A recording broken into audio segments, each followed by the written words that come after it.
I got a letter for the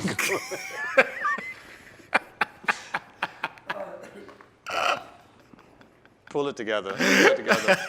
I got a letter from the government the other day, opened and read it, and said they were suckers. They wanted me for their army or whatever. Picture me giving a damn. I said, Never. Renegade Culture in the building. Yeah. I am Kalonji Changa, the riot starter, alongside Kamau K. Franklin, you know what I mean? The man here with the best to impress. Okay. Featuring. I go by the name of the ear doctor. What's good? Okay. The ear doctor. You know what I'm saying? What up, ear doctor? Hey, everything's good. Everything's Okay. good. Yeah, you see who we got over here on the right and to the back? Man, we got Minister Servers in the building. Mr. Server. Serving the people. Hip-hop minister. Hip-hop guy. Hip-hop guy. And we got my man Jai in the building. That's Jai right. always knocking them out. All 1, right. 2, to the 3, to the 4. You know what I mean? Straight out from Flow. We love Jai. We love Jai. You know what I'm saying? We love Jai. Yo, so we got an interesting week happening up, man. Big Jai. Oh. Anyway, yeah. Oh, yeah, stop singing the Jai. Interesting week. Interesting week coming up.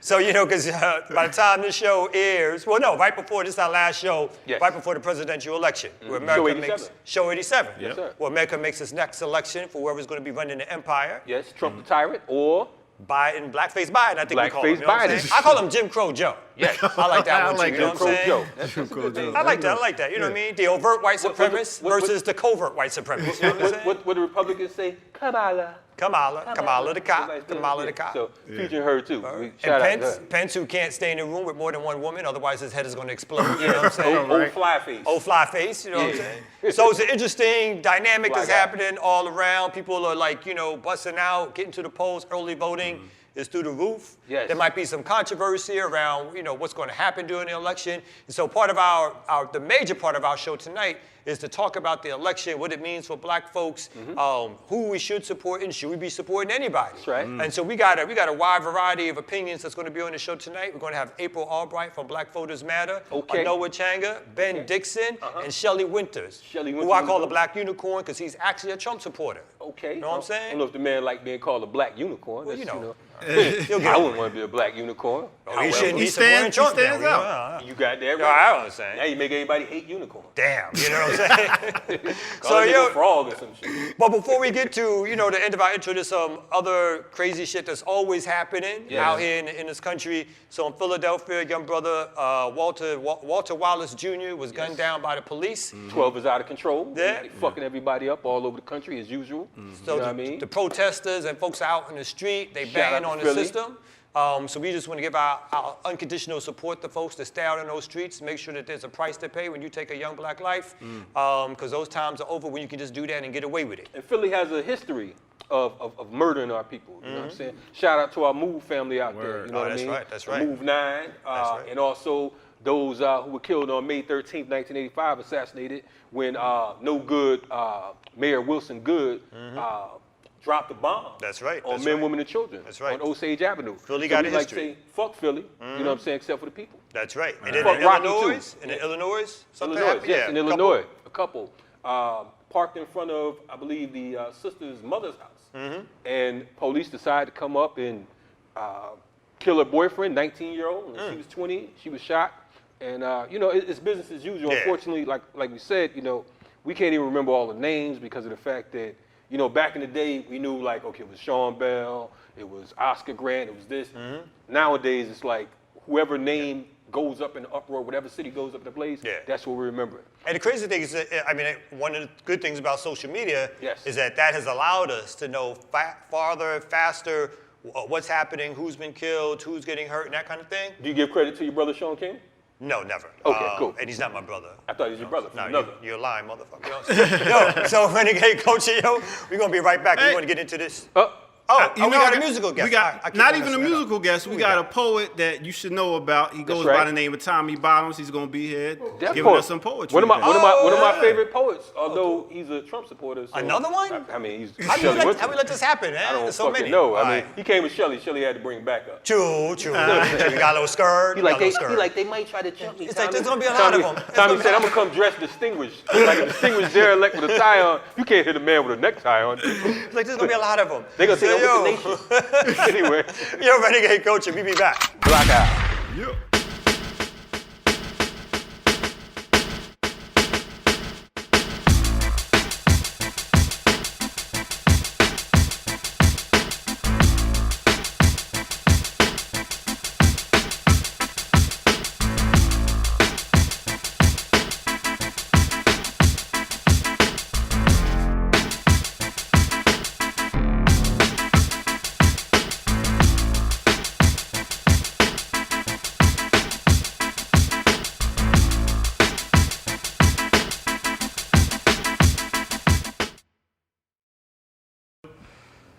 You rolling like Trump, you get your beat done. What? Damn, no, you're starting in already, huh? Yes. Anyway, what's happening? We good. So we here with a house full of guests, you know what I'm saying? House full. House full. Yeah, how many guests we got? We got 4 guests. We Oh, got my guests goodness. on Zoom. We got guests in the studio. Yes. And so that's why we all masked up, because we want to make sure that, of course, we are following as much COVID precautions and protections as we can. Yes. Not only that, we got one of the guests is a Trump supporter, so we don't want to get Herman Cain and shit out this True. One of the problems. We don't want no. One of the problems out of this bitch. Go ahead. So I want to start just by doing a quick intro for our guests, since we have so many folks on, to let folks know who we got. So to my right, we have April Albright, who's an organizer, lawyer, the legal director for Black Voters Matter, a civic engagement organization that's focused on supporting Black organizing and electoral work. And I should also mention that April was one of the founders of an independent third party in Selma, Alabama. Sister, thank you for coming. I really appreciate having you on. I'm glad to be here. I'm trying to be professional because I've known April for like decades and years. She must be cutting the check. This motherfucker like, you talking so polite. Hey, April. Next sister, thank you for coming on. You know what I'm saying? That's right. I'm gonna use my. What the fuck is this guy on today? Oh, fuck you. So our next guest is Anoa Changa, who is a movement journalist, deeply influenced by grassroots-led electoral organizing efforts. Anoa Changa hosts the Scalawag magazine video series as The South Votes and the Way with Anoa podcast, an organizer by nature, a retired attorney. Okay. Anoa has a strong sense of equity and social justice, and she wants you to know that she is no relation whatsoever to our co-host, Kalonji Changa. How you doing, Anoa? You doing good? I'm doing well. And, you know, I have to say that retired attorney bit before some other idiot like has a frivolous law, a bar complaint filed against me again. I've never claimed to be a practicing attorney in the state of Georgia, and yet I've had to deal with foolishness because folks like to get their retaliation however they can. So thank you. Welcome to America. There you go. Right. Okay, and our next guest is Brother Ben Dixon, who's a media entrepreneur. He has spent the majority of his journalism career covering and advocating for social justice from the often ignored intersections of justice, faith, and humanism. In February of 2020, Brother Dixon made national headlines unearthing and surfacing a 2015 Aspen Institute speech by billionaire Michael Bloomberg, who was outlining his philosophy on the controversial stop and frisk policy during his time as mayor in New York. The release of the video earned Dixon nearly 10 million views and is roundly credited for being the beginning of the end of the Bloomberg billion-dollar candidacy. Brother, we thank you so much for that. As a New Yorker who was there, I was like, thank you so much for that work that you've done. Glad to have you on, bro. Hey, glad to be here, man. Thanks so much for having me. Definitely glad to have y'all. And last but not least, this brother right here, he went from ashy to classy. I've been knowing him for quite a while, over 15 years, close to 16 years. Formerly of WAOK Radio in Atlanta. He considers himself a Black conservative, and he currently hosts or co-hosts The Word on the Street, which is on 95.5 WSB Radio. And we've shared several stages together. Absolutely. Nationally, internationally, from the Auburn Avenue Research Library to CNN. And, you know, we both still made it out alive. True that. He's a real good brother. The only thing I have against him, he's a Trump supporter. We have to deal with that shit tonight. So we wanted... Shelley Wynter. That's the only thing that Shelley Wynter is in the building. Thank you, Brother Shelley. Yes. So we wanted to have a wide range of like political opinion, everything from folks who, for the most part, you know, for me, like depending on what day it is, don't engage, me and Kalonji probably don't engage in too much electoral politics. We talk a lot probably about centering local stuff, but we do a lot of sort of talking about how both parties are basically the same. The folks who may feel very similar, but see the very real need to be involved in electoral politics because of all the resources that get determined to where it goes, and folks who are on that line, again, who support, probably support, I would say, not having Trump in, to people who are in terms of electoral politics who are supporting Trump. So we wanted that wide variety of Black opinion. Translation, for what Kamau said, for the brothers and sisters on the block. In other words, we talking about overthrowing this shit, burning it down to the ground. And we saying fuck Biden, Trump, and anybody else that's Democrat or Republican that's running for president. Thank you. Well, I appreciate you clearing that up for folks. Hey, don't make So I want to start with Sister April. Because, you know, again, and that was a good way to begin. Like, you know, a lot of us talk about, we don't see a big difference between the parties, but folks have been saying, you know, even though they said it before, that this particular election is really different because of who's in there. Now, I know, obviously, your organization is not partisan, But what do you see as the dangers of the current administration and why it is important to participate in this particular election? Yeah, I think, I'm probably a lot like most folk, right? And what I mean by that is, I think when you talk to people, now let's be clear, you got black folks who are Democrats, and they say they're Democrats. I was raised in a family where my father was a strong Democrat. He still organizes as a Democrat in Alabama. But I do think that you do see a transition from that, right? And so people who are, participating in the election this year, who may vote for Joe Biden, not doing so because they have an allegiance with the Democratic Party, but just feeling like they don't want to die, right? They're just a little concerned about that, and they think that this other guy might be better in handling that. And when you talk about how that is affecting, when I'm talking about that, I mean COVID, is impacting black folks and brown folks, that is an important issue, for folks. So, I think, I, like a lot of black folks, feel that way. So it's not necessarily an allegiance to Biden because they think he is going to be good for black folks. They just think he might be a better manager, over some things that are important to our community. And so I think, I don't know if I answered. No, you answered. Because I'm exhausted right now. You know what I'm saying? We're doing a whole lot. It was on point, and we appreciate the honesty, because I think that what happens is people get lost in the sauce, and it's like you have to choose this party when in fact most of these people aren't choosing the party. They're choosing the lesser of two devils. You know what I mean? They're saying, look, I don't really like this motherfucker either, but at the same time, we already know that this one is capable of. At least he's gonna kiss you when he molests you. This other motherfucker just gonna go ahead and do it. I got it. I get you. I understand. So I want to go, Ben, I want to bring you in. What do you think is the unique threat that Trump represents? 1 in 1,000 black people dead, COVID-19, and they still don't give a shit. So, I mean, there's plenty of other reasons to not support Donald Trump and to reluctantly throw your vote to Joe Biden, not because we like him, but I mean, if nothing else, I mean, if that stat keeps going the way it's going, I mean, it'd be 1 in 500. I mean, is everybody on this set gonna know somebody who passed from it if we're not careful? So, I mean, we got a lot of reasons to be upset with Joe Biden, and it took me a long time to even fix my mouth to say that I'm gonna actually, vote for him. And I'm still phrasing it in the sense of I'm voting against Donald Trump. But at the end of the day, man, I'm trying to live. I'm trying to keep as many people alive as possible. And Anoa, I want to bring you in on the same question. Do you think that a vote for Biden, or do you think Biden can be pushed to do things that obviously that Trump won't and will be beneficial somehow to the black community once he gets in? I mean, I don't know that any president, including Trump's favorite, Abraham Lincoln, has ever done anything beneficial for the black community. And I don't know that in the current system and with the current power structure and commitments that empire that is the United States of America has, that any president ever will. And I say this as someone that supported a candidate openly who was running for the Democratic nomination for president. What I do see happening right now is I do see a different landscape potentially coming in January with a Biden administration versus a Trump administration.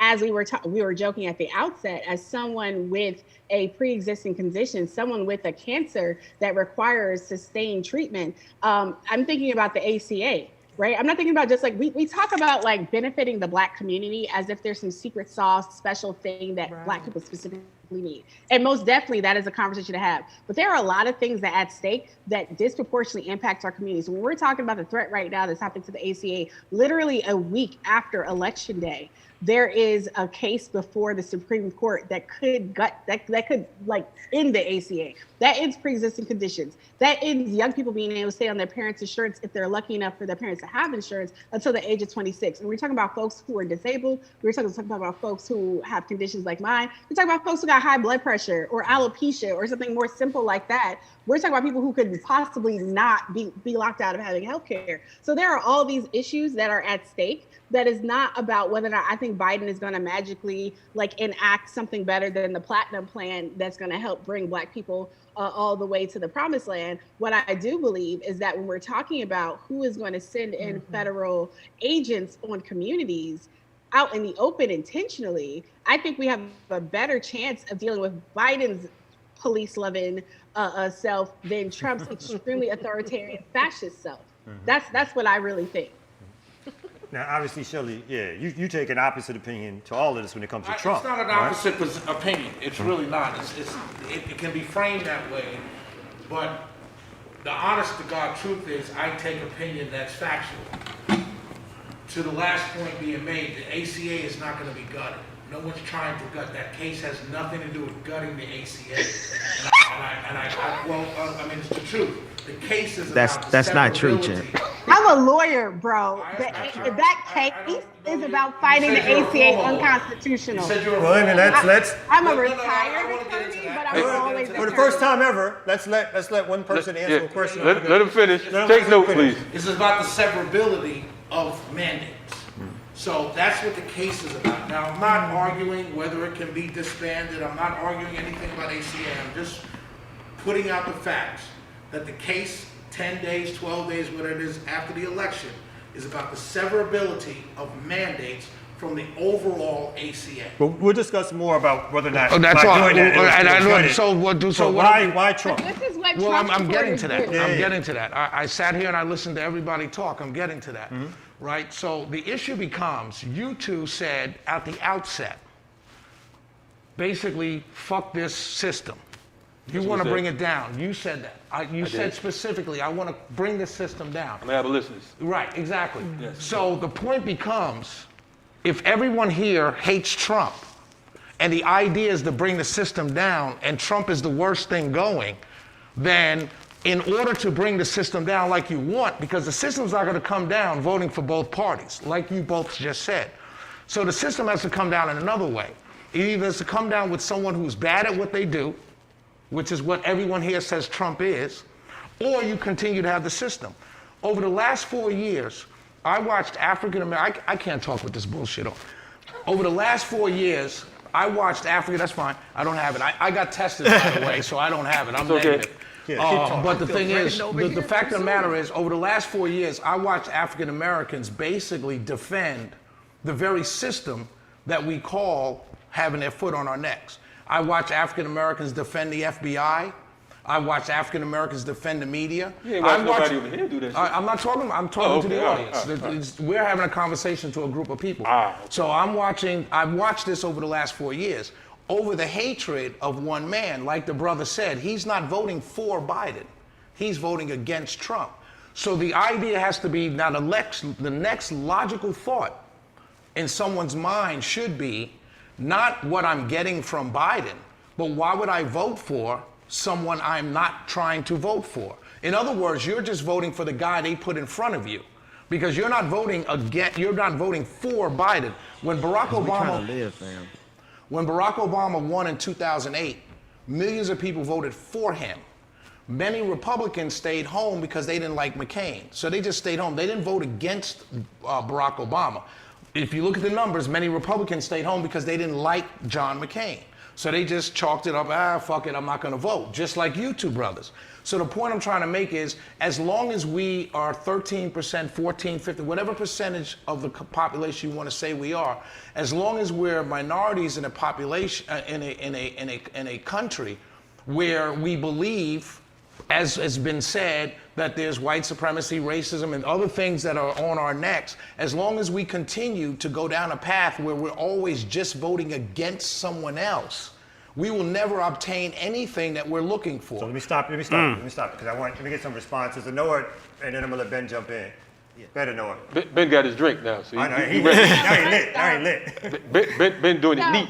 No ice. This is like an awesome conversation to have, right? Like I just had an article in Truth Out earlier today about disinformation and how widespread it is.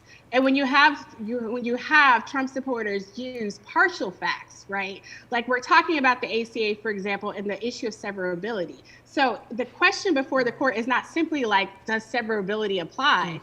If it is found that severability, that you cannot sever out the portions of the ACA around the individual mandate that have been found unconstitutional, if that cannot be severed from the entire law, the law itself will be unconstitutional. The law itself will go away, and there is no plan or protection. Republicans have failed countless times. The Trump administration and Trump himself has said that he fast track this confirmation in less than 30 days or so to be able to gut that law. Like, this is the clear purpose in what folks are doing. So to say, well, it's actually about severability, I mean, it's great that folks know the terminology, but if we're not going to get into the nuance and actually explain it and kick it to people straight about what's at stake, then we have a problem. When we're talking about toppling a system, right? Like, let's just be real. Trump is not toppling the system. He's not destroying anything. He is absolutely upholding the same exact system that folks are saying that Joe Biden will be upholding. The difference between the two is Trump does not care or does not pretend to have any type of concern for the average person in this country, which is why we had a focus on rushing through a Supreme Court confirmation instead of having actual COVID-19 pandemic relief, which is why we have someone who is openly attacking democratic process in the election, not because they are concerned about somehow toppling the system from the standpoint that folks think is a positive. When we're talking about toppling the system, if that is something that actually could happen under Trump, what we're talking about is a shift to fascism. Like, so this is not hyperbole or just like, you know, made up stuff. We literally have someone right now threatening the outcome of an election that is still in the process while people are voting. Okay, that's 1 second. not someone who's actually trying to. We're gonna let. I want Ben to say a little bit before we wrap up. Then we go to break real quick. Yeah, then we go to break. I mean, honestly, y'all could let Anoa keep going because she hit on everything. But I will say this: I find it interesting that my brother, one, I just gotta say it, man. It is the fact that there's a president in the White House who is politicizing and downplaying the significance of wearing masks. And by virtue of the fact of you taking off your mask in the midst of all those people in the middle of a pandemic, I want to get that kind of demon out of the White House because we need some common sense around this. There's too many people dying, bro. I lost 3 friends to this already. But And according to the scientists, that is a direct product of a president who does not give a damn about anybody else except his own ego. Right? And that has trickled down. And of course, it's not all his fault. America is a very selfish place, right? We're very individualistic. But if we could at least survive this goddamn pandemic. And here's the thing about burning the system down. I'm gonna shift gears, 180. Here's the thing about burning the system down. Right now, Donald Trump is kind of sort of burning the system down, but it is not going to be resurrected from the ashes as some kind of socialist utopia because we're not the ones with the power. We're not the ones doing the burning. If we're not the ones doing the burning down, we're not the ones that are going to be building it back up. The people who's going to be building back up are the Nazis, the people who really don't give a damn about you because of your blackness, but they will be glad to use your services in the meantime. All right. You listen to Renegade Culture. We're going to be right back in segment 2. We're going to let my man Shelley get a Shelley chance to respond when he comes back. Also, April in the building. And it's getting hot in here. Anyway, Renegade Culture. Peace and much love. It's a minister serving with your hip Hopstory. You know who this is? This is Public Enemy, one of the most influential rap groups in hip-hop history. When they got signed to Def Jam, it changed the whole game. Their first album dropped in 1987, Yo Bum Rush the Show. It was so different just the way it sounds sonically. Nothing sounds like a Public Enemy song. Their second album, it takes the nations of millions to hold us back. The most influential album in hip-hop history. It changed the whole political landscape of how we even started to present ourselves music-wise. They are in the Rock and Roll Hall of Fame, a lifetime Grammy Award winners, Public Enemy, Chuck D, Flavor Flav, Professor Griff, Terminator X, and the S1Ws. Know your history, Public Enemy. They dropped 10 albums. You can check them all out right now. Public Enemy, word. Renegade Culture, yo, we back in the house. Okay. You know what I'm saying? So we just took a break. We want to get right back into it because my man Shelley was sounding like Mao, like he was trying to burn the system down from within or some shit like that. I don't know what was going on.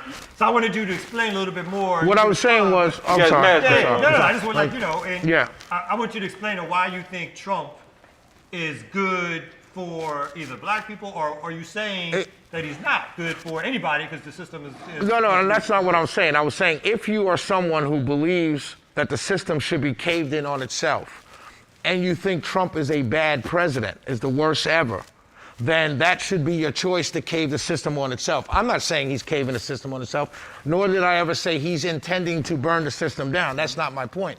My point is the people that I respect more than anybody else are the people that say fuck both of them. Those people in my mind are looking at experience. Let me stop you. I want to know why I like Trump. I like Trump. The simple answer that I've been given since 2015, and I want everyone to hear me out. The simple answer why I like Trump is because he's not them. And I want that to sit on everybody's brain for 30 seconds. He's not them. Okay, we ain't got Now the question becomes, who is them? Yes.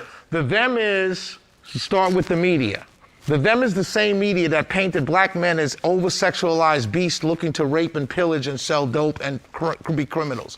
Them is the same media that painted black women as over-sexualized harlots who just went around having sex for no reason. Is it the same media that Trump took that full-page ad out? That could be, yes. Right, because yes. Now let's talk about that. Let's talk about that media. Let's talk about them. Because that same media allowed him to buy and place that ad. The New York Times, the Daily News, hold on, my brother, the New York Newsday. So he took the ad out, but they had to accept the money and run the ad one time for one day. So it's the same media. The same media that we read when we saw that ad, and we looked at that ad and we said to ourselves, wow, this is a fucked up ad to run against these 5 young brothers who we know were railroaded by the New York City Police Department. So why would you want a motherfucker like that if you... I said, he's not them. Follow me, brother. Don't just try and cut me off. Follow me. I'm said, not trying to cut you off. I'm saying he's not them, and I'm listing who the them are. Okay, go ahead, I'm sorry. The media is one. The same media that's been dogging, the same media that when they show up to a local fire in a hood and they let the sister go by with her business suit on and briefcase and let her walk by but interview the sister with 5 babies and rollers in her hair. That same media we never trusted. Our rappers rapped about it. Our poets talked about it. We've never trusted the media, yet and still he's not them. The second part of he's not them who has taken us to unnecessary wars over the last 30 to 40 years. Trump is the first president since Jimmy Carter not to start or engage the country in a war. The first since Jimmy Carter, and he's only been there 4 years. So he's not them. The same people that protested George W. Bush with the pink hats, who stopped protesting war as soon as Obama got elected, he's not them. He's not the foreign policy hacks, the intelligence community, the FBI that killed Fred Hampton, okay. Martin Luther King. He's not them. We know he's not them, but who the fuck is he? He is Trump. He is the guy that's not them. See, I've never been threatened by him. My existence in this country as a black man has been threatened by a lying media, a lying intelligence community, a lying domestic police force called the FBI, a lying and others lying politicians. I've been threatened by them. He's not them. So the enemy of my enemy becomes my friend in this particular moment. You see, all of y'all have been sitting here talking about a guy that's been there for 4 fucking years, who's never done it before. Hold on, who's never done it before. You can speak all you want after I'm done. Who's never done it before. Motherfucking show. You can cut me off anytime you want, but he's never been there before. Okay. So we're turning to a guy who's been there for 47 years, who's been overseeing our entire dysfunction, our entire destruction. The book was written to target on black men, the plan to take out black boys. Why are you voting for him? That's why I just told you. I just told you. He's not them. Right. That's why. That's why I'm voting for him. That's why I'm voting for him because I don't like them. I don't like them. That's why I'm voting for him. That's fine. So, I mean, it sounds, before we switch, it does sound like one sort of nuance point that I think we all do. It's all fucking nuanced, dog. Sorry. It's all fucking nuanced. No, you gotta know the difference. It's all fucking nuanced. We get it. He's not one them. nuance point, it sounds like, is sort of like the militarism that I'm not saying Trump is against, right? But he doesn't represent anything different than Biden. So what is the difference per se? Like why Biden more than Trump on things like sort of international intervention, foreign policy, if their policies represent basically the same thing in terms of like this hawk dovish shit? Trump is probably as much as a dove as any other Democrat has been. Right. So why is that a big difference? If you say he's not them, we're gonna ask you to leave. There's a lot to unpack with what he said, and I don't be honest, I'm exhausted. But point blank, you talk about the media and you say he's not them, but I would imagine my question to you would simply be, so it's Fox News and those types of news sources that he does rely on.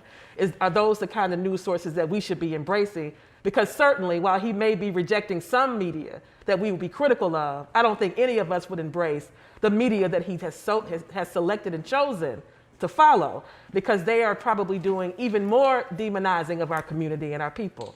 So there's no difference there. And I think that my main point with Trump is that there is no difference, right? And in many ways, he is worse, you know, and I think we have to be honest about that as Black folk right now.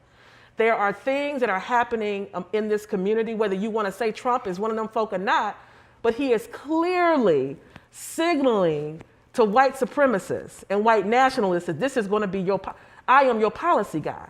And when you are in a position of power with the presidency, there are things that you can do in the executive office. And I literally, last week, worked for an executive office that was under the Trump administration.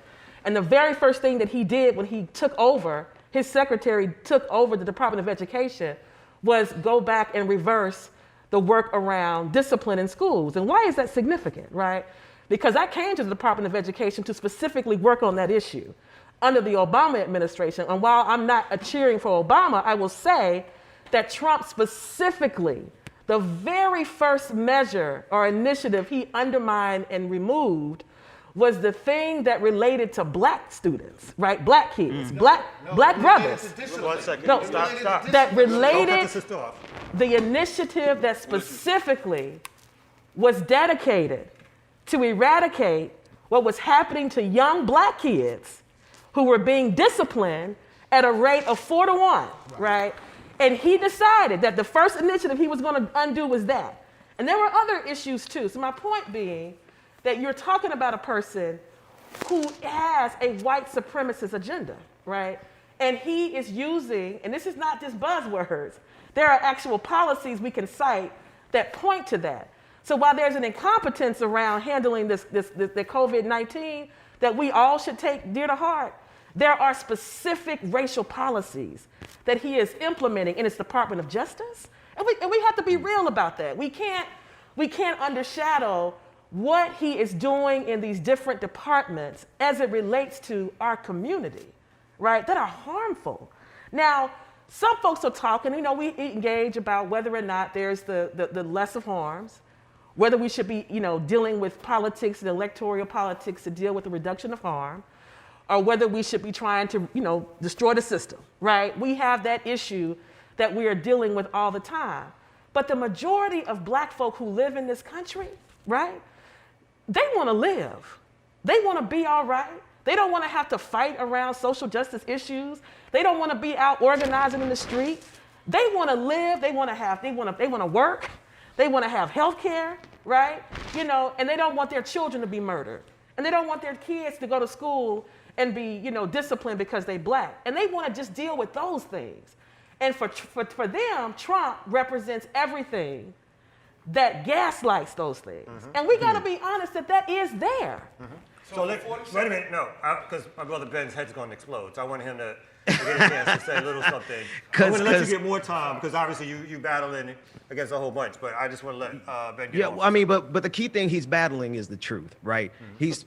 Brother, you're saying a lot of stuff that is not grounded in truth. Donald Trump has engaged in the same number of wars that were started by George W. Bush and expanded by Barack Obama. No love for Barack Obama for his wars, but the drone program underneath Donald Trump expanded. He has dropped more bombs through drones than any other president. He expanded on that. Not to mention what he did in northern Syria, abandoning the Kurds. Not to mention pulling us out of the JCPOA, putting us on the brink of war with Iran. And if it was not for Iran being the rational actor, we would be in war right now because Michael Flynn, laugh all you want, brother. I got receipts. Michael Flynn, the first 2 weeks of him being in his position in the cabinet, put Iran on notice. For what? For what? When we had an opportunity for peace, Donald Trump wanted war. And if it wasn't for Michael Flynn getting in trouble and getting indicted, we would have been on that same exact path. So the idea that Donald Trump is somehow a dove above and beyond, and he's not them, he is part and parcel of that same system, dropping bombs experimentally just because we got a mother of all bombs. He did that in his first term, dropping bombs in Syria, bombing the airbase, killing, assassinating Iranian generals. So you can't call that man a dove in the time when he's carrying out the exact same wars that were started by George W. Bush and expanding the drone usage. So I'm sorry, if you're going to talk about something, talk about it in facts and not in misinformation. First of all, I said he hasn't started any new wars. The first president. No, you actually said expanded. Listen, my brother. You said expanded. I said you put that in there intentionally, and I heard it. I said he hasn't started the first president since Jimmy Carter to start a new war. You're telling me about existing enemies of the state, quote unquote, quote unquote, that he's carried on with. That's what I'm talking about. To the audience, rewind it and listen to him say expand, because that's what you said, and that's a critical word. Expand with Iran, because Iran, according to the intelligence community, I'm doing air quotes here, very, very, very proactively, according to the intelligence community, Iran is the largest sponsor of worldwide terror. So yes, we expand. Now, if you don't believe them, now you're sounding like them. You're sounding like them. Okay, fair enough. If you don't believe them, that's not Shelley saying that. I'm saying what's going on. Now, we want to have a foreign policy argument about whether we should be doing that. That's something entirely different. We're talking about Trump and right now. So that's what I said. I said started a new war since Jimmy Carter. That's what I said. So you saying he hasn't killed any new people? However you want to phrase it, however you want to phrase it, you can phrase it that way. You can phrase it that way. But I do know this. I do know that in your hatred for Trump, and here's my closing statement, in your hatred for Trump and everything you just said, because clearly, as I am, you're an anti-war people. We don't want to go to war with other foreign countries. Unless they attack us, I'm not messing with them. As for leaving out the Kurds, I have nothing to do with the Kurds. What do the Kurds have to do with my black children right here who don't have computers? But let me say this, as a person who just talked about foreign policy and wars, why would you go and support a man who voted for every single war that's been put on the ballot? Now, answer that, I love your energy. Because those are my receipts. I love your energy. Those are my receipts. Those are my receipts. I want to know why you are going to vote for a guy. I want to know why. Sit the fuck down on the show. I want to know why you want to vote for a guy that's been there for 47 years and voted for every war vote that's come before his pipe. Because you just preached a very peaceful, anti-war message that was so clear and articulate with all the receipts that you could possibly have. Yet in the beginning of this conversation, you said, I'm going to vote for the guy that voted for every war vote and never said no. Let him answer. Then we're going to go to Anoa. You know why? Fuck with me.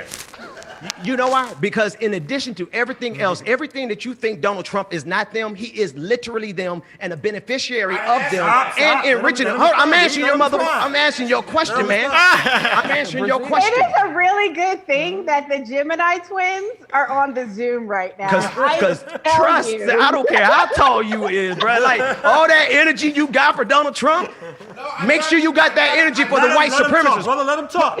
Make sure you got that energy for white supremacists marching down your goddamn street. Make sure they were in Noonan, Georgia. Let's get to the answer. Noonan, Georgia. Let's get to the answer. Wait. No, I'm gonna toss it to you in 30 seconds. Give me 30 seconds. Keep that energy. Keep that energy for every Nazi that got your name, brother. Keep that energy for them. In addition to the fact that everything that you think Donald Trump is not, he is enriching the same military-industrial complex that you think ostensibly you oppose, but you don't really oppose because you don't see it in Donald Trump. He's enriching the same defense contractors. Oh, and by the way, he's killing your auntie and them, your mama and them, all of your cousins and them. Every one of us, 227,000 people dead, 1 in 1,000 black people dead. If you can't see the difference, then you are just blind, brother. Let me ask blind, baby. Blind for the fact you watching that garbage. Are you hosting the show? No, I'm not. So what's going on? Come on, play. WSB is Renegade Culture. My bad. Anoa.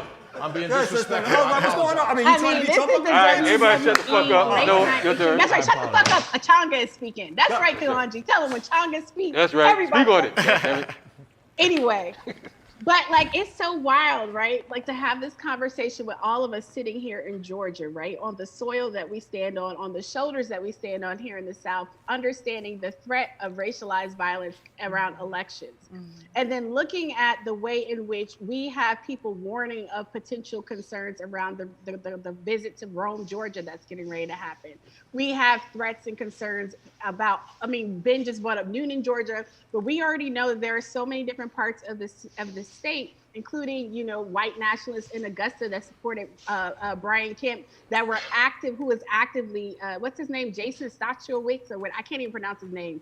But like, we know that there are people who are armed and ready, who think they're supposed to show up with their guns at the ballot, who think they're protecting democracy and our black asses. And you sitting there in a room right now with someone, April will tell you what her folks have been through in Daughtry County the past 2 weeks with an armed white woman and other folks trying to incite violence against our folks. That's not some ominous out there, just random fringe occurrence. Like that is coming straight from the Donald himself. But that's not just the Donald. The Donald is a current manifestation of what the GOP has been doing for decades now. Now, the Democrats ain't shit either. And I'm not a Democrat. I'm an independent that sometimes caucuses and votes with Democrats, but I am not a Democrat. And as my father's child, as my mama's child, I'm not going to sit here and listen to no one act like it's because we just randomly hate somebody. I'm thinking about voting for my son, my black son, who I'm concerned about at 16, who is seen as a grown-ass fucking man. And that's going to happen with either one of them. But I have a greater likelihood of my son advancing and thriving, of my daughter advancing and thriving, of all of us advancing and thriving with a different person in that seat than Donald J. Trump. Considering the decision-making that has already been happening. This ain't about hating nobody. I hate very few people. I mean, besides like Alyssa Milano and a couple of other folks, like Alyssa Milano, I wouldn't piss on her ass if she was on fire. That's just real talk. No. But like that bitch said that I doxed her children and she lied and had white women harassing me for weeks. But anyway, but like this is not about that. Like Donald J. Trump has still now in the modern times with all that we know about the Central Park Five refuses to acknowledge that he was not only wrong, but that he escalated violence against young black folks and helped usher in. As much as we can talk about what Joe Biden did on the policy side, and trust and believe, like I'm right there with everybody and fuck Joe Biden and the crime bill and all that conversation right there. But when we're talking about how we're stuck now with the decisions that we're stuck now with, this literally, the fact that we're stuck with these two decisions is a function of white supremacy and a mediocrity that loves to uphold and protect. You cannot. Well, no, the fact that we are sitting here stuck right now with where we are. So when I'm thinking about voting, because voting for the president is not going to be necessarily the greatest thing that I do to protect my community when we're talking about electoral policy and electoral engagement. But when we're looking at who this president supports and who this president is lifting up, whether it's that knucklehead senator we got, Kelly Loeffler, or our stupid governor, Brian Kemp, like when we're talking about like Donald Trump, it's not just Donald Trump. It's an entire fucking ecosystem that is riding on his back right now. He is carrying the whole damn Republican Party and all the rest of us being pushed down the drain in the process. So when I'm looking at what is going on right now, where this money is going to, whether it's the disinformation network that had targeted millions of black voters in 2016, more so than Republican Russian interference. And yes, I say that as a black Russian. But like, when we're talking about what is going on right now, we're talking about Donald Trump lying about what is happening in election administration in multiple states, putting targets on the backs of elected officials like Gretchen Whitmer. Like when we're talking about what is happening right now, like I'm not moved by Republicans who are like, oh my God, that's so bad. I'm not moved by folks in their respectability politics and issues with decorum and Dianne Feinstein hugging people and shit like that. I'm gonna wrap you up. I'm wrapping it up. Oh, you gonna wrap it up? I'm wrapping it up. You got 5 seconds to wrap this up. I'm wrapping it up. Look, what I'm saying I'm is, only you can't Changa to run sit here shit and on talk this about. show. You can't tell a Changa to shut up. I'm telling Changa to shut up. I've told many Changas. We can put it on mute. So wait a minute. Let me just bring him in here because obviously you are battling a whole bunch of folks. Come on. I just want It's not a battle. It's all in love. We're just trying to bring him back to reality with the rest of them. We've never had a show where we can goddamn relax and let everybody else go fucking nuts. This is an amazing show. So thank y'all. I appreciate it. You're doing a great job moderating. So, but I want to get to the point of like, I mean, you support Donald Trump, and I mean, it's obvious that Donald Trump has done exactly some of the things that they've said that he's done. But he's not supporting writing articles about the death penalty for the Central Park Five, retweeting white supremacists, saying that both sides, there's good people on both sides, and all that kind of stuff. Let's break that down. Well, wait a minute. I was going to be clear. He called Mexican rapists. Yes. So he's obviously not even like sending dog whistles. He's obviously being at times overtly racialized and racist towards targeting white working class people to Chinese support disease. him. Right. So why would you, as a black man, Yes.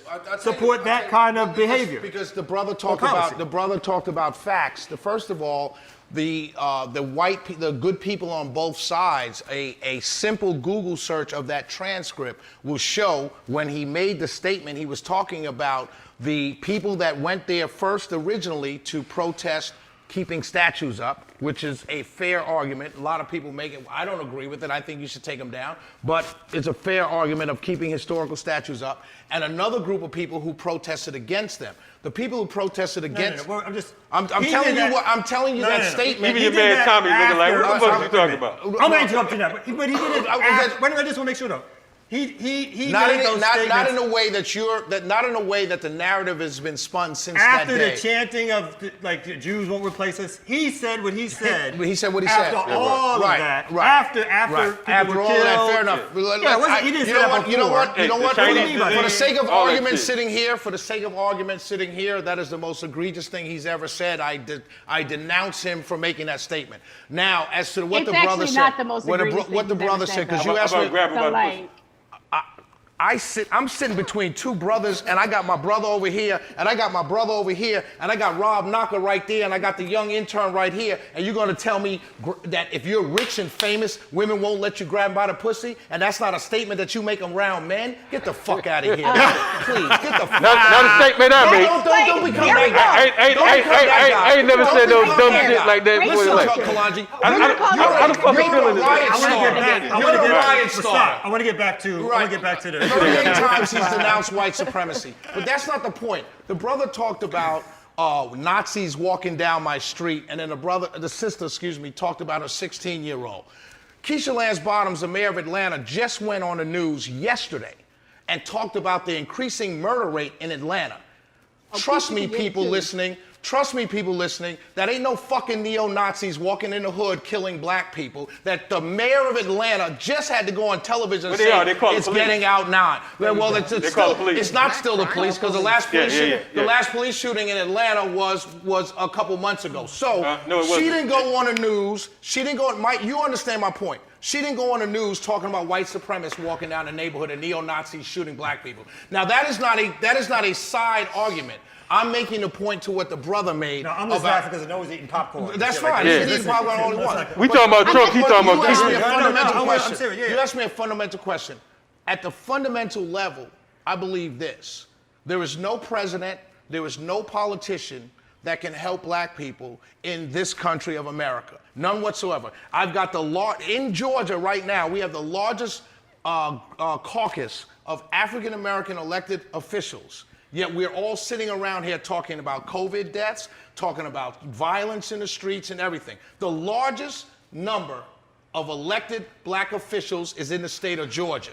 That caucus is the largest in the country. So clearly, politics is not the thing that we should be sitting around here talking about if we're trying to get rid of the problems. So based on that, if I've got two people running, I've got a guy who just got there for the first time in politics 4 years ago, and I've got a guy that's been there for 47 years. She talked about an ad against 5 brothers, yet he skipped over the 94 crime bill that locked up hundreds of thousands of others. So if I'm looking at 2 men, and I got one who ran an ad, and I'm going to hold him as that's the most egregious fucking thing that's ever been done in the history. It's not because of no listen. I didn't say you raised the ad. You raised the ad. But I've got another guy. I got one. That was even before he was president. I got one guy over here that's been there 47 years and bragged about writing every crime bill ever being written. So who do I choose? If I have to make a choice, you two brothers don't make a choice. I respect that. But if I have to make a choice between the two, don't tell me that you care about your young 16-year-old and you're willing to go talk badly about the guy. He ran an ad. I can't believe he ran an ad. But the other guy voted for every crime bill that locked your same 16-year-old. You said he wasn't demeaning. You said he was. No, 1 second. We're going to come back. We got to take a break. We got to take a break. We got sponsors, Noah. Fuck your break. She said fuck out sponsors? Fuck our break. We got sponsors, I think. Y'all listen. 1 second. We're going to be right back. Renegade Culture. Let's just take a break. We come right back at you. We're going to come back. so ill, I snatched the food out of hungry lion mouth. Jogged from Brooklyn to DC on I-95 South without getting fatigued. I travel at light speed, get shot with a bazooka dog and barely bleed. I could touch a lightning bolt and not get shocked. Bought shots at the president and won't get knocked. No shitting. Swim with the sharks and I ain't never been bitten. Had Nelson Mandela quoting the shit that I'm spitting. Renegade Culture, we back? Yo, we back again. It's getting real hot. I mean, we here with April Albright. Black Voters Matter. We got Shelley Wynter, who can you stop shaking your foot? Who said he brought the facts, but he left them in his car. We got Anoa Changa, no relation to Kalonji, but she doing her thing tonight though, goddammit. And we also have Ben Dixon, who looked like he about to run through the goddamn screen. Him and Shelley beefing through the damn screen. He throwing punches. Shelley standing up like, don't come for me. Shelley a bad motherfucker behind that goddamn screen, ain't he? He said, I did it right, like he jumped up. All right, Shelley, don't fuck around, be the first one to get their ass aboard Renegade Culture. You listen to me, you watch Renegade Culture. We can say fuck the police, fuck the president, fuck the presidential candidate, both parties. Bam. You know what I'm saying? Because we ain't going to damn one of the motherfucking parties. We doing our own dance. We dancing in a motherfucking grave. That's how we doing it. So, anyway. Yeah, so I want to get back to, we were told we want to bring up a couple of more topics that are around this issue. So Supreme Court nominee, just got put in, Amy Coney Barrett. So now the conservatives have a firm 6-3 majority on the Supreme Court. And folks are fearful that things like voting rights, voting suppression, abortion, LGBTQ rights, other things like pro-police are all going to get hyper, I guess going to go up in terms of like who controls and what policies dictate. So Noah, you being, as you wanted to say, the former lawyer, I wanted you to talk a little bit about what you think this moment means.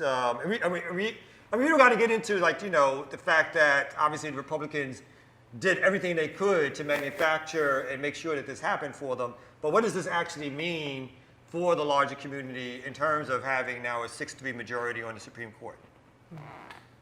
I mean, we can look back to when there was not a 6-3 conservative majority in the Supreme Court, and we find decisions that were not in our favor. When you look, I remember sitting in criminal procedure, and I mean, Kamau, you probably had the same experience in April, you too, in law school.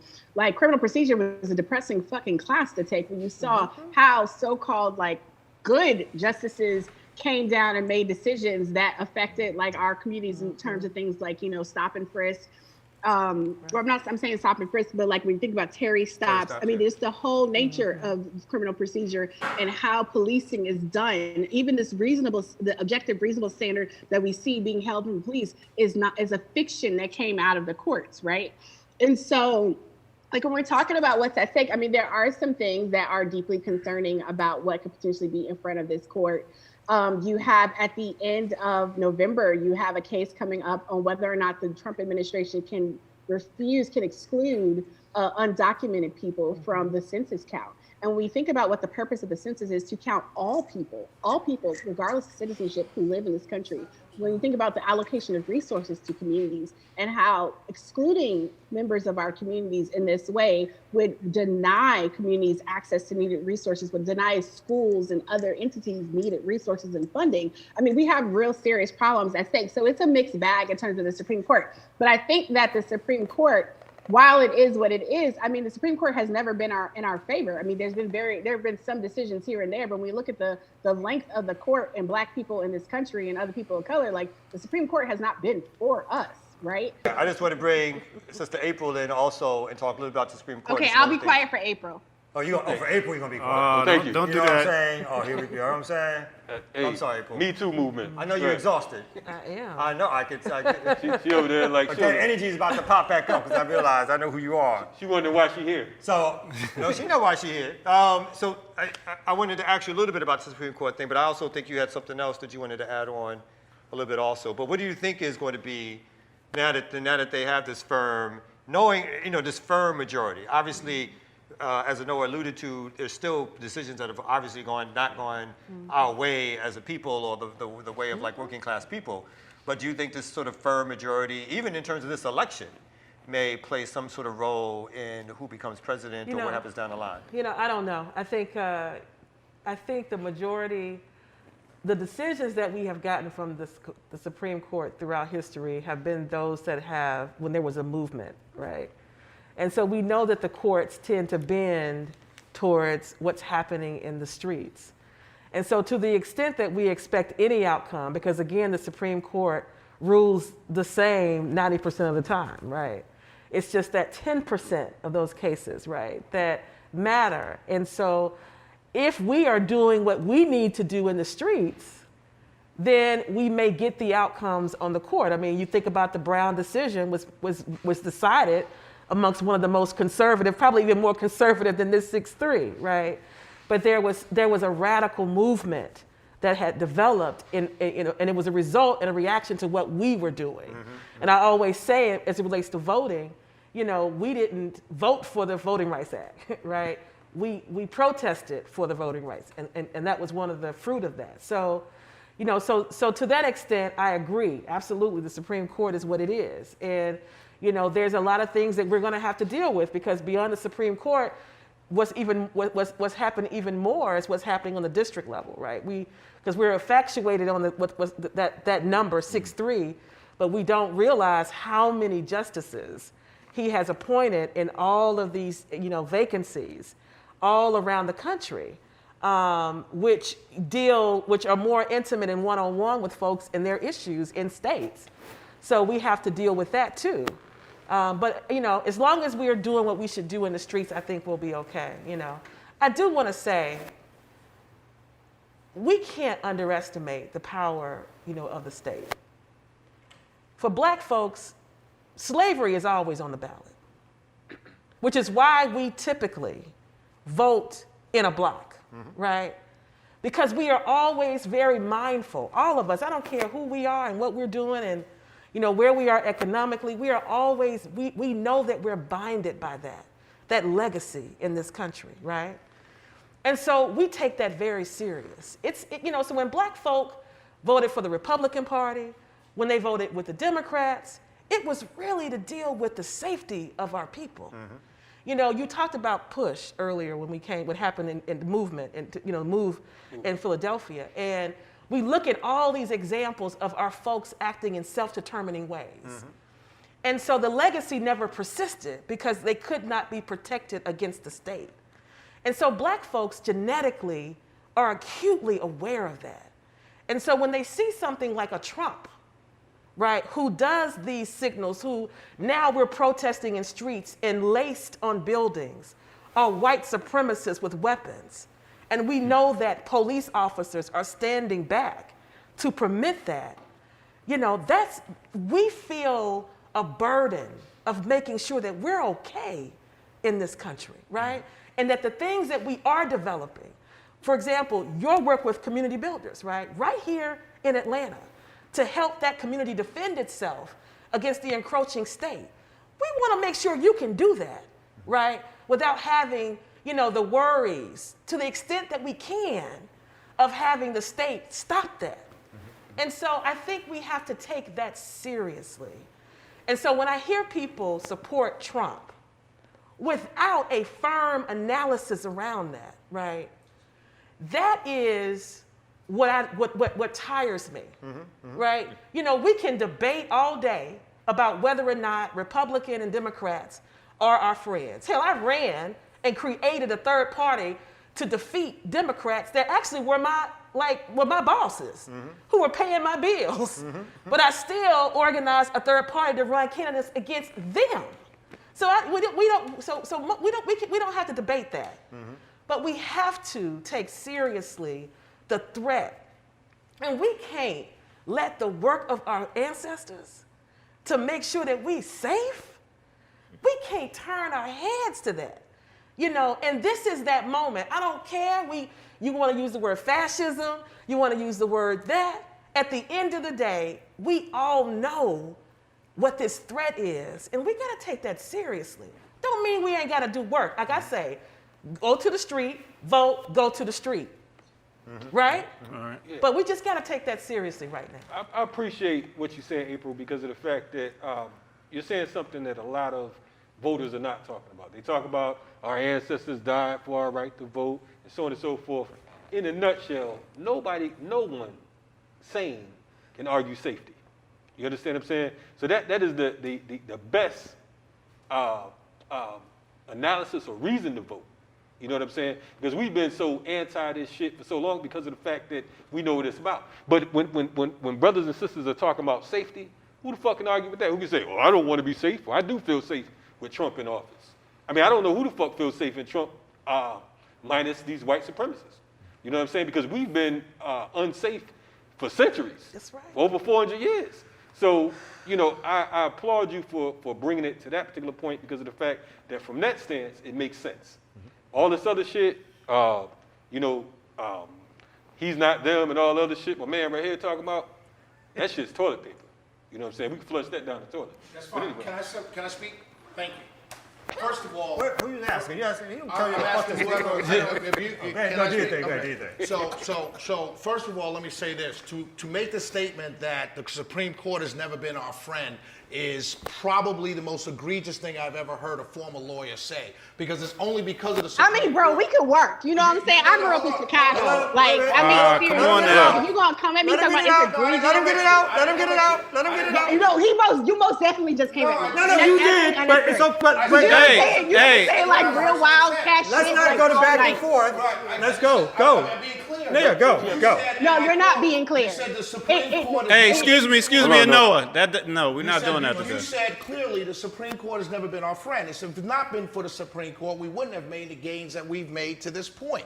Yes, to bring up Plessy Ferguson, but skip over everything else that's come after that is a red herring. That's the first thing. It's not a red herring. The second thing is, for me as a black man, Anoa, you're doing like Trump right now, please. For me as a black man, I am doing. I mean, that's what he likes. That's what he responds to. Right? This is Renegade Culture, so I just want we don't want to mute you. I want to let him do his thing. Let him get his you fair. Do your thing. That's fine. We're gonna let Ben do his thing. I have to remember what everybody's saying in order to bring it back home for me. So that's all I'm doing. All right, talk. The second thing is, the second thing is, this is what y'all do. The second go thing ahead, is, continue. The second thing is, as a black man in America, slavery has never been on my fucking ballot. All right, let me be clear about that. Slavery has never been on my ballot because I have no idea what it means to be a slave. None whatsoever. I don't know what it means to be enslaved. I don't know what. That's talk around me that just makes me tired and fatigued because I don't understand that concept. So that's the second thing. Do you know what oppression is? I do know, but I'm not oppressed either. That's only in your minds that you are oppressed. I'm not oppressed. I drove here on city streets. I pay taxes for. I'm not oppressed. And I don't know about you now. It may be something with me or something like that, but I'm not oppressed. You're a special nigga. I might be.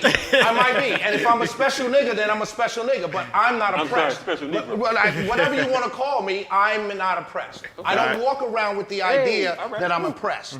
I'm not enslaved. I'm not oppressed. I'm the freest brother you'll ever meet. You know why I'm the freest brother you ever meet? Is because I'm able to go out there and cast a vote not for my quote-unquote oppressor. If you're sitting here and your argument has been for the last hour and a half that you're going to vote for a guy, if Trump is a white supremacist and he supports white supremacy and he's only been there for 4 years in politics, for 4 years, then Joe Biden, who's been there for 47 years at the most exclusive club in this country, one of 100 senators, right?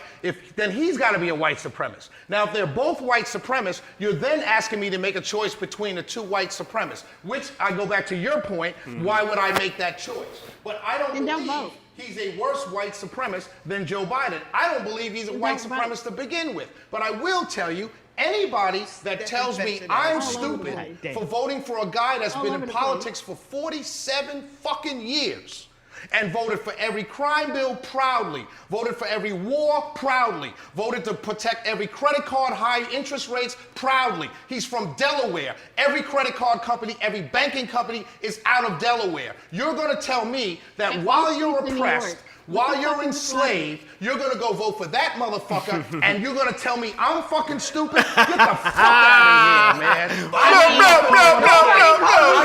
But now that you bring it up. All right. Let's get to him before we get Ben. Let me Ben. Let Ben get say something. Yeah. I'm just glad that when somebody in the future finds this podcast, I won't be the one who's been on the side of defending white supremacists like Donald Trump. Okay. I won't be the one with the record, with the stain on my legacy for whoever picks up this podcast in 100 years, that I was out here caping on behalf of the man who's putting Nazis in the streets in order to suppress our vote. That said, I want to tell you the most insidious thing that has happened since 2016 on a very concentrated and very organized fashion. And that is to muddy the waters of this decision based on the notion that they are somehow a supreme woke blackness, right? They have found a perfect intersection between people who pretend and have the language of black radicalism, but they intersect clearly with white supremacy. Because my brother let his veil off for a second there, because all that stuff that he was talking about black radicalism and about being anti-war, he said, I don't even believe that I'm oppressed. There's no oppression here. I'm good. I'm walking the streets. I'm good. So, brother, if you can't see the oppression that is still here, that shows me very clearly that you have the language of black radicalism, but you intersect with white supremacy. And that's what's being leveraged against the black community right now. And that's the weapon that has come against us to turn a lot of black people blind to the fact that we have the white supremacist in chief in the White House who has presided in just 4 years. So if he did not start a new war, we've got more people dead from COVID-19 in the 4 years of this motherfucker's first term, and you want to give him a second term. I pray to God. You took off your mask, brother. You took off your mask in this. I'm talking. Stop. Stop. No. See, that's the misinformation and the disinformation. Yo. Hey, We're not gonna do this again, listen. yo. I'm gonna knock you off the fucking Right now, those three people on that set are doing more to protect your ass, and then you are doing to protect them. And that is because you are locked part and parcel with the white supremacists in chief, but you're using the language of black radicalism, and I see right through that shit.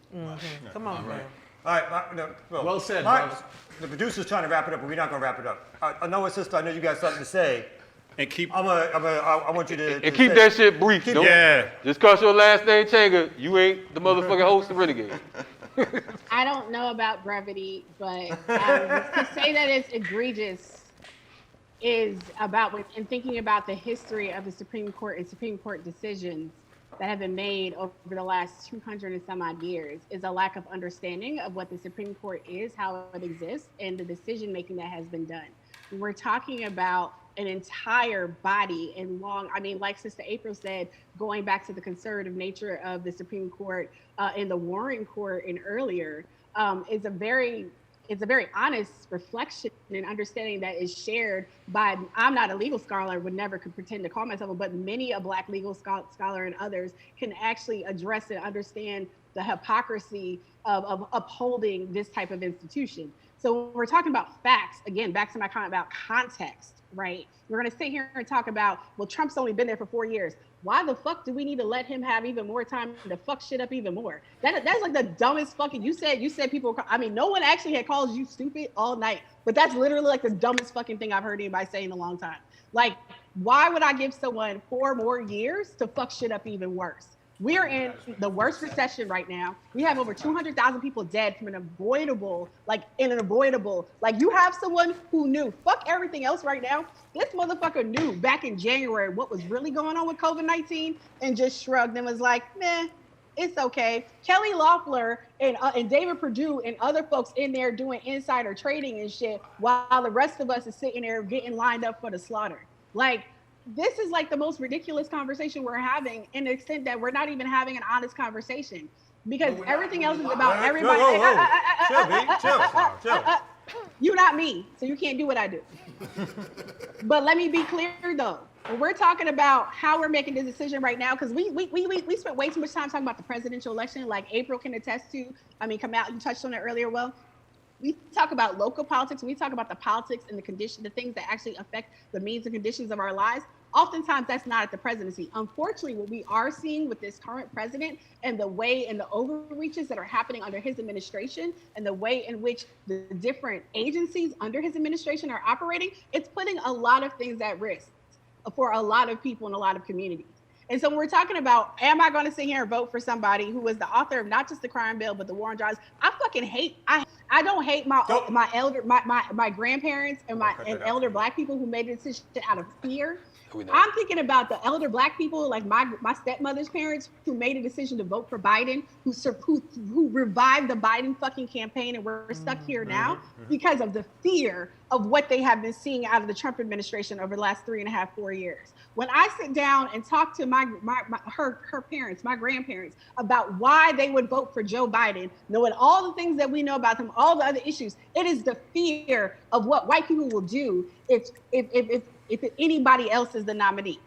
Like when we talk about what's at stake right now, we are in this position, like I said earlier, because of white mediocrity and white supremacy. Like, I hate the fact that we have to sit here and vote for Joe Biden. All right. Thank you, Anoa. Thank you, Anoa. Right now, but you know, brother, you could just not vote. You could just not vote. But at the same time, we're looking at what's happening. I'm not going to pause because we're looking at what's at stake right now. 1 second, B. 1 second. Anoa, get your words out, but I want you to wrap it up soon. But get your words out. I'm about to wrap it up. Okay. But at the same time, when we're looking at the work that April is doing, like I have mentioned a couple of times tonight, April is literally trying to keep people safe down in Southwest Georgia tonight, right? All week, last week as well, who are out there doing the work because Kemp and his minions, all supported by Donald Trump, are trying to make it as hard as possible. You talk about you not oppressed because you could go cast your vote. Good for you that you can go cast your vote without issues. So many people in this state and others don't have that luxury. We have a record turnout. No, people don't have. We have record turnout. Shut up! Okay. We have record turnout. Yo, we wrapping this. Thank you, Anoa. Thank you, Anoa. Thank you, Anoa. Listen, Anoa, that's not how you talk on the show. This is Renegade Culture. We don't get down like that. 1 second. So let's wrap it up. You chill too. Nah. Look. Word is bond. Look, we don't want to lose control of our show, so we want to thank our guests for coming on. No. Yeah. We want to thank our guests for coming on. This has been a lively discussion. Very lively. And we're real glad that we had the full perspectives that we had. This is a discussion that the larger Black community is having. And it's good to have it here for people to hear. We're going to do a 2-minute. I appreciate meeting both of y'all. Renegade God Culture. bless both of y'all. We're going to do a 2-minute outro, and we have a performance by deaf poet Tommy Bottoms coming up next. And you too, sister. Renegade Culture.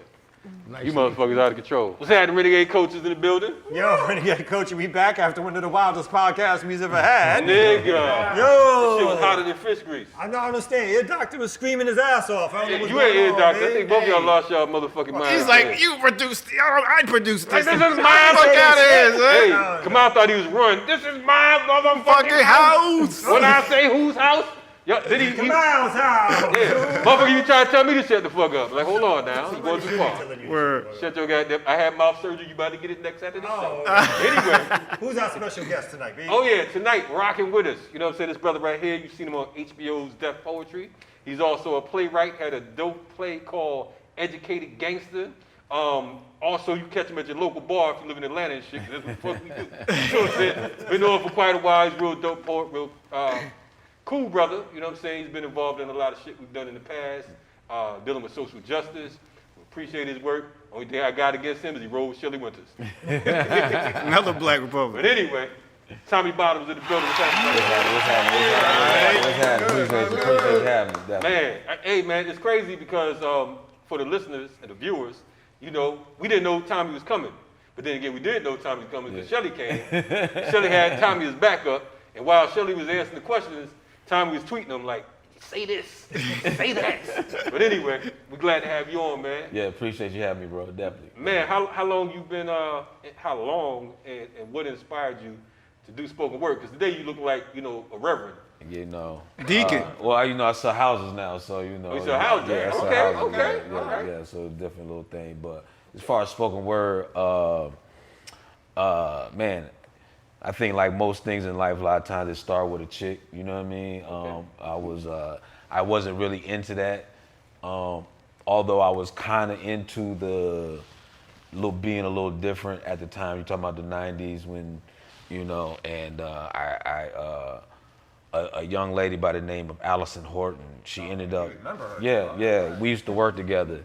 Okay. And she she actually ended up getting on, what was that, Showdown at the Apollo. You know what I mean? She won like once, maybe twice, you know, and it was kind of like cool, you know what I mean? To me, that was different, you know what I mean? Like doing you know, she was doing poetry. And fast forward like a year after that, I ran into another old co-worker, asked where she was at, and they said, you know, she does poetry at some, you know, little spot. So I showed up on some stalking, you know what I'm talking about? And, yeah, but that was my first time even, I didn't know that world even existed. I didn't even know there was a place that people did that. You know what I mean?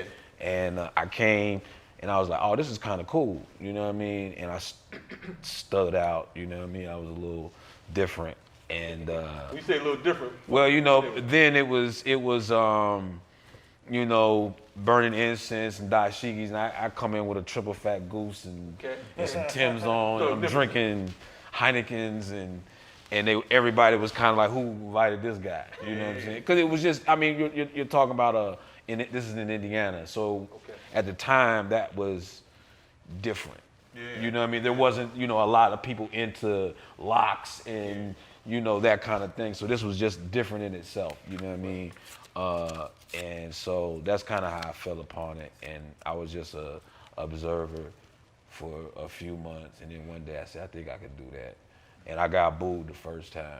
You know what I mean? Keeping it solid. Yeah, not booed, but in the poetry world where nobody claps or nothing. Yeah, nothing happened. That's the equivalent of a boo. Yeah. So it gave me the motivation that, oh, I got something. And kind of been hooked since. And that was like 20-something years ago. So is that where you from? You from Indiana? From Indiana, okay. Yeah. So he's rocking triple fat goose and shell and that was, you know, that was a few decades ago. 90s. 90s, you know what I'm saying? No doubt. Indianapolis or? Yeah, I was in Indianapolis at the time. I'm originally from Peru, Indiana, a little small town, a little north of that. Shout out to Indiana. Gary Wilder and the motherfucking talent. Off the chain for a long time. Yes, you know what I mean? So, brother, before you do your thing, we're going to introduce you to a segment called, what is this, Naka's Nonsense, and a bold question. Okay. Yeah. So we have like about 35, 40 questions in here. Okay. And we want you to pick one out, only one. Okay. Read the question, and we want you to give an answer. We might all give an answer to it. Okay. So dig deep in the bowl. You know what I'm saying? Everybody going to see the one question. He just walked around and threw that shit in there. But go ahead, read that. Favorite poet in hip hop? Favorite poet in hip hop? Man. Now, are we saying poet in the broad sense of like MCs and everything? We didn't come up with that shit. He came up with. Okay. But I think that's what he means. Yeah. Mr. Server is shaking his head. I'm gonna say my personal. Vanilla Ice. I'm saying Cube, America's Most Wanted. Okay. Cube, Death Certificate. So it's Cube all the way. Cube. You know what I mean? Right. So you glad he met with Cube is. No, if we want to talk about the politics side of it, you know what I mean? Because on the hip hop side, Cube is probably the most influential person ever in hip hop. Okay. You know what I'm saying? And I'm willing to have that debate. You know what I mean? I wrote a whole play about it. You know, so we can have that debate. Okay. You know what I'm talking about? But if you want to talk about the politics of it, Cube represents who in this political thing right now. He represents what a lot of black men are right now. You know what I mean? And because he's cast because now we live in this environment that anything that's not deranged, I hate Trump, is considered pro-Trump. You know what I'm saying? He don't like Trump. He's just like, he's being practical. You know what I'm saying? And what he's saying is, I don't like Trump or Biden.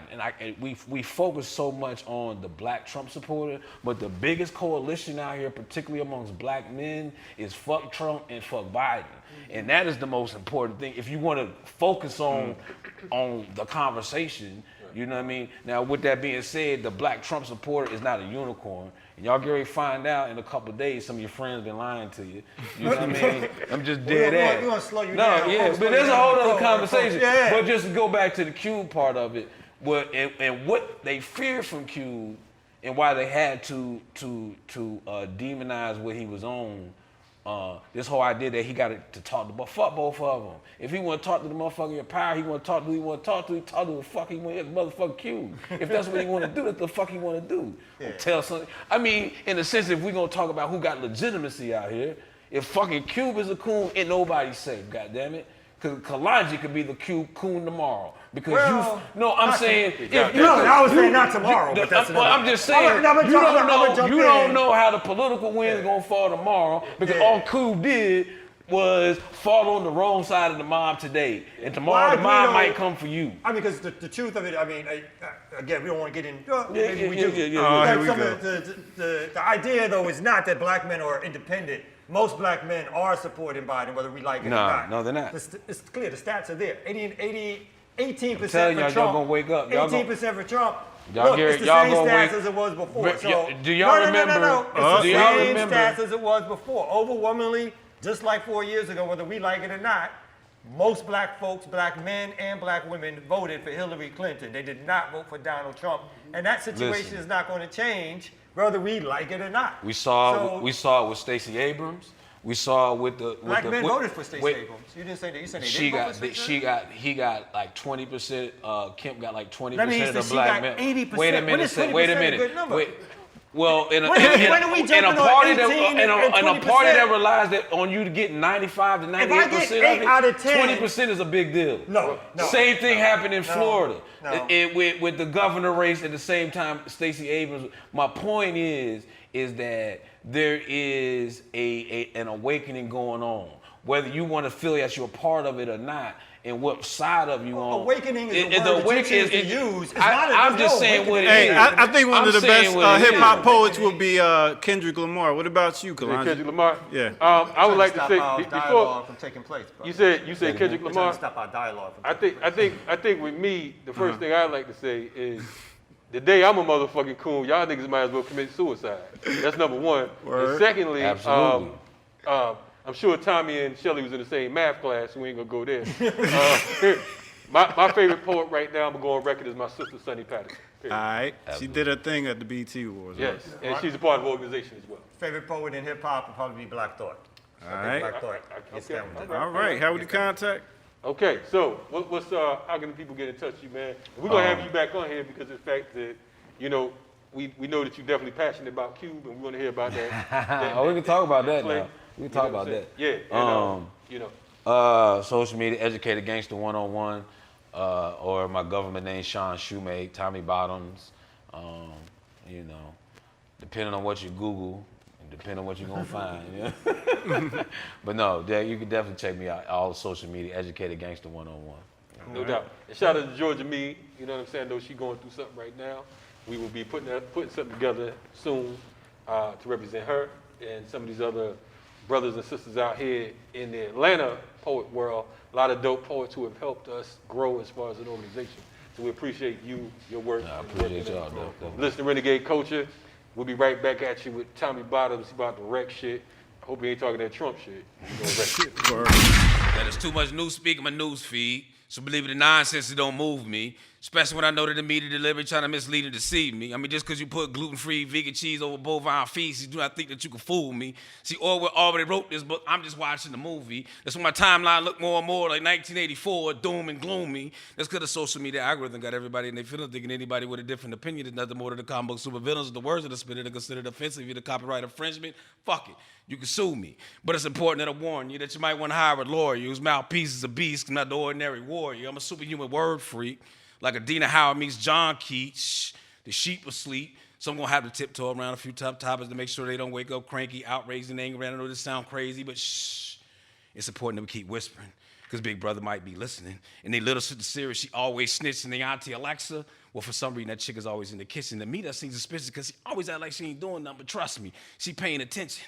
Not to mention she got plenty of media minutes who manufacture the vision, shape public opinion, and keep the people confused. I mean, they got the news that can try to entertain you while the comedians give you the news. And that's why they call it a media circus. Because the joke is on us. Because in the age of the absurd, the clowns are laughing at us. And that's the very reason why I say fuck all that doom and gloom in my timeline. As far as I'm concerned, it's by far the best time to be alive. The age of the absurd. Well, 2 + 2 = 5. And anyone with the unmitigated nerve to yell out the answer is 4 might get punched in his eye. So now you got to brush up on your boxing, discuss topics with logic. Make sure your opinions are popular before you discuss them in public. Might get kicked out the cookout for your hat chance and get drunk with your cousin. You're like, yo, cuz, I thought we was cool. We just kicked it last week. Yeah, cuz, but that was last week before you sent out that fucked up tweet. You ain't even apologize, now we can't speak. But between you and me, what you said was kind of deep, and the ass is kind of agreed. But listen, I ain't trying to get kicked out the cookout, nigga, so it's better you than me. Oh, trust me, fam, I understand. I know exactly how I be. See, on one hand, I like sweet tea and mac and cheese on much as the next man, but it just ain't in me to take the DCPC, don't speak seriously. See, I'm too intellectually curious to be worried about who Twitter is feeling me, or who unfollow me, delete me, retweet me, ban me, bar me, block me, not giving a fuck was worth $1 billion or advise you to buy stock to me. Because I'm going to sell high, I'm going to buy low, I'm going to damn near double your portfolio. Every time I act like an asshole to the egghead, to the bozos, they pseudo-intellect convo, knock down them clowns like dominoes, like, whoa. See, the primary intention of the First Amendment is to properly protect the offensive.